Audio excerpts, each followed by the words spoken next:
皆さんこんにちは。リトルビーガーデンのみーこです。日中の気温もだいぶ落ち着いて過ごしやすくなってきました。ポイポイトレイの中では大きくなった多肉たちが暴れていました。この多肉はおぼろ月です。置き場所を移動させたビアホップはまだ変化はないようです。朝晩の寒暖の差が出てきたせいか、高砂の大きなの葉も色づいていました。寄せ植えの仕立て直しをした後、カットしたこのエスメラルダがもうダメかと思っていましたが、なんと残った葉から芽が出ていました。とりあえず枯れている多肉たちを取り除いておきます。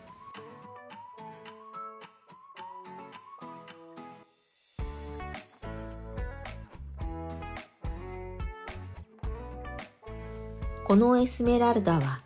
一旦元あった場所に植えておき、また後日ビニールポットに植え替えしたいと思います。葉焼けしてしまったマディバも、成長点から出てきた小カブちゃんが少しずつ成長していました。マクドガリー×ラウレンシスもランナーを伸ばして大暴れしていました。少し前に植え替えしたレインドロップスはトレードマークのあのコブが葉に一つもついていませんでした。もう少し気温が下がるまでコブは出てこないかもしれませんね。株分けしたデザートローズの小カブちゃんたちも元気に成長中です。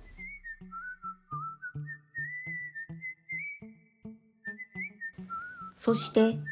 タニフェスで購入したこのロフコス、涼しくなってやっと動き出しました。そしてこの春に初めて葉にコブができているのを発見してびっくりしたマディバですが、新しく出てきた葉にはコブはついていませんでした。この冬どうなるかちょっと気になりますね。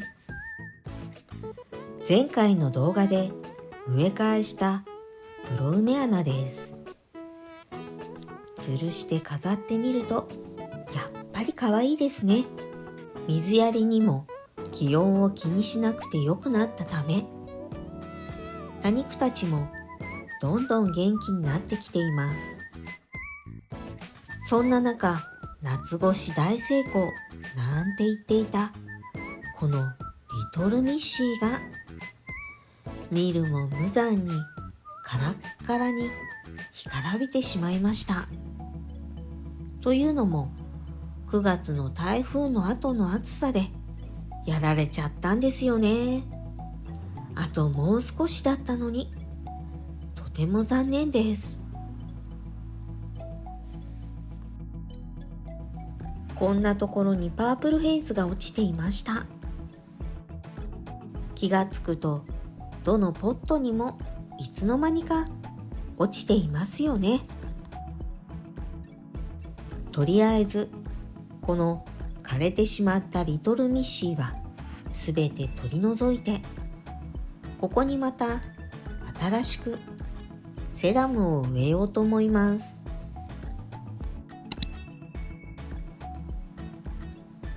この月下美人、根元から新しく何やら出てきたんですが、これ何なんでしょう。手で触ってみましたが、とても硬かったです。葉がしわしわで雨ざらしにしていたマクドガリー×ラウレンシスは元気になっていました。レモンの木は夏に伸びた枝をカットしています。セダムを植え替えようと思い取りに来たのに、ちょっと話がそれてしまいましたね。とりあえずグリーンネックレスの鉢を横に移動させて、この下で暴れ放題のミルキーウェイを植え替えついでに仕立て直ししていきます。そういえばこのミルキーウェイもそうですが、リンゴの木箱のプランターの下に置いてあったセダムたちは、実は丸1年ずっとあの場所に置いてありました。去年の夏に熱中症になり体調を崩していたため、多肉植物のほとんどを植え替えできていなかったんですよね。しかも今年の5月の植え替え時期にもまた体調を崩して、多肉の植え替え作業と仕立て直しが伸び伸びに伸びていました。そしてやっとこの秋から多肉の植え替えをぼちぼち始めているというところです。とりあえずセダムの土はこの土をそのまま使うので、残っている古い根だけは取り除いておきました。あとはここにプチプチとちぎったミルキーウェイを植え付けていくだけです。茎の途中からもたくさんの根が出ていました。こんな風に横に寝かしつけて植え付けてもセダムは増えてくれるんです。同じ作業が続くので、ここからは少し早送りしますね。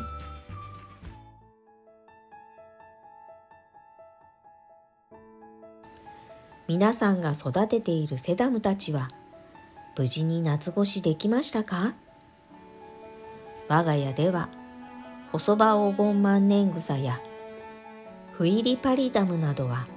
消えてなくなってしまいました。この時期はホームセンターに行くと毎年たくさんの新しいセダムが出ていましたが、この秋にホームセンターに何軒か回ってみましたが、セダムたちはほとんどいませんでした。たまたまなのかはわかりませんが、これから少しずつセダムが出てくるといいですね。そして今年の夏はリトルミッシーがとても元気で、油断して増やす作業を怠っていました。それに何より今年の夏は本当に暑すぎて、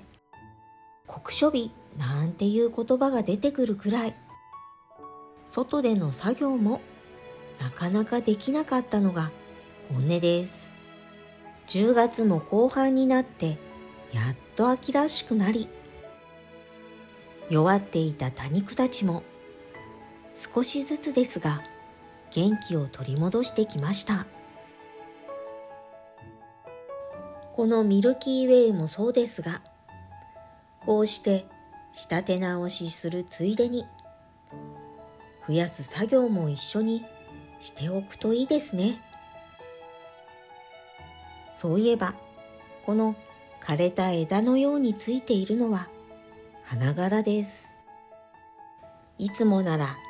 咲いた花はカットしてしまうんですが、今年はそれもできていなかったため、枯れてそのまま残ってしまっていました。はい、ということで今日の動画は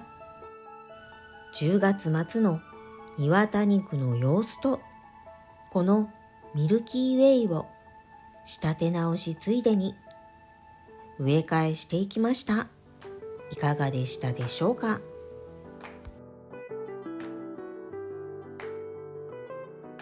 この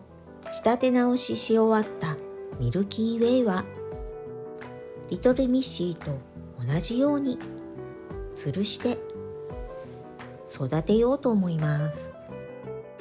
そしてこっちの元株はそのまままた育てていきます。上をカットしたことでまた新しい芽が出てきてくれるんです。